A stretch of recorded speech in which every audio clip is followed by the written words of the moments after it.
नमस्कार, मैं हूं अंजलि और आप देख रहे हैं CNN न्यूज। तो चलिए शुरुआत करते हैं आज की प्रमुख खबर से।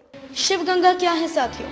हमारे धर्म और संस्कृति में गंगा मैया, गंगा जल तथा शिव गंगा का महत्व अत्यधिक है। गंगा जल केवल जल न होकर इसमें अनेक विशेष गुण पाए जाते हैं। हमारी संस्कृति में यह कहावत है कि जीवन में जरूर एक बार कम से कम गंगा में नहाना चाहिए। यह केवल अंधश्रद्धा नहीं है, यह तो उच्च कोटि की आत्मीय श्रद्धा है।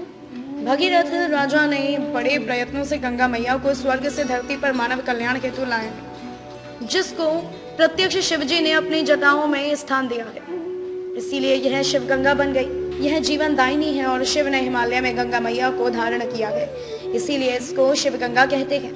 यह केवल नदी या नदी का जल नहीं है, अपितु यह मां स्वरूप है, हमारी मैया है। अजय कुमार पांडे जी ने बड़े श्रद्धा भाव से संपूर्ण विश्वोद्धार का बड़ा सपना देखकर शिव गंगा प्राइवेट लिमिटेड नाम से एक कंपनी रजिस्टर की है, जो गंगा की तरह धीरे धीरे संपूर्ण विश्व में फैलकर विश्व व्यापक बनेगी और संपूर्ण विश्व का कल्याण करने के लिए मां गंगा की तरह वरदान साबित होगी, ऐसा विश्वास है। शिव जी का वरद हस्त और मां गंगा का वरदान, इसीलिए वह कंपनी शिव गंगा नाम से पहचानी जा रही है। अजय कुमार पांडे जी ने बड़े श्रद्धा भाव से संपूर्ण विश्वोद्धार का बड़ा सपना देखकर शिवगंगा प्राइवेट लिमिटेड नाम से एक कंपनी रजिस्टर किया है, जो गंगा की तरह धीरे धीरे संपूर्ण विश्व में फैलकर विश्व व्यापक बनेगी और संपूर्ण विश्व का कल्याण करने के लिए माँ गंगा की तरह वरदान साबित होगी, ऐसा विश्वास है। शिवजी का वरदहस्त और माँ गंगा का वरदान, इसलिए यह कंपनी शिव गंगा नाम से पहचानी जा रही है। हर हर बोले, हर हर गंगे।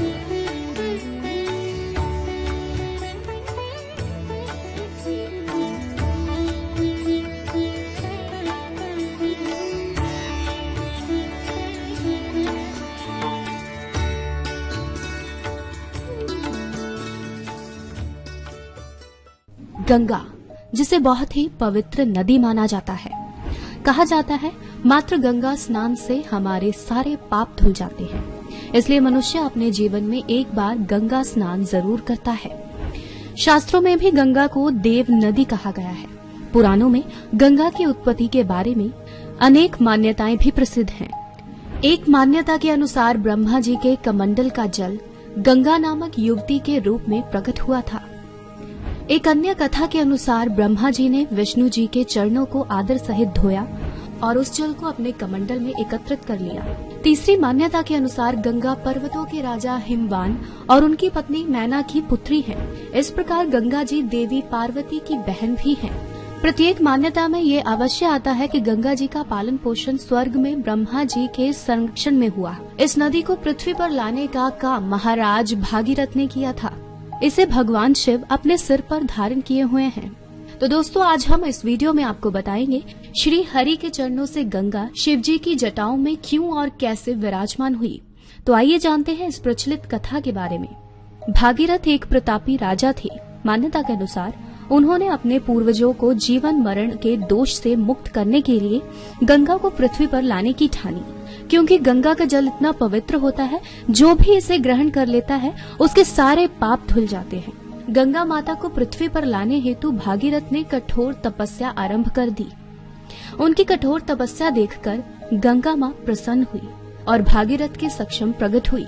लेकिन उन्होंने पृथ्वी पर आने से पहले भागीरथ को सावधान किया कि मैं जब स्वर्ग से पृथ्वी पर आऊंगी तो पृथ्वी से मेरा वेग सहन नहीं होगा। मेरे तेज बहाव से सारी धरती नष्ट हो जाएगी और मैं रसातल में चली जाऊंगी। गंगा को ये अभिमान था कि कोई उनका वेग सहन नहीं कर सकता। ये सुनकर भागीरथ सोच में पड़ गए, लेकिन वो जानते थे महादेव उनकी मदद अवश्य करेंगे। तब उन्होंने भोलेनाथ की उपासना शुरू कर दी। संसार के दुखों को हरने वाले शिव शंभु उनकी उपासना से प्रसन्न हो गए और भागीरथ से वर मांगने को कहा। भागीरथ ने अपना सब मनोरथ उनसे कह दिया। शिवजी ने भागीरथ को तथास्तु कह उनकी प्रार्थना स्वीकार की। गंगा जैसे ही स्वर्ग से पृथ्वी पर उतरने लगी, गंगा का गर्व दूर करने के लिए शिव ने उन्हें जटाओं में कैद कर लिया। वह छटपटाने लगी और शिव से माफी मांगी। तब शिव ने उन्हें जटा से एक छोटे से पोखर में छोड़ दिया, जहां से गंगा 7 धाराओं में प्रवाहित हुई।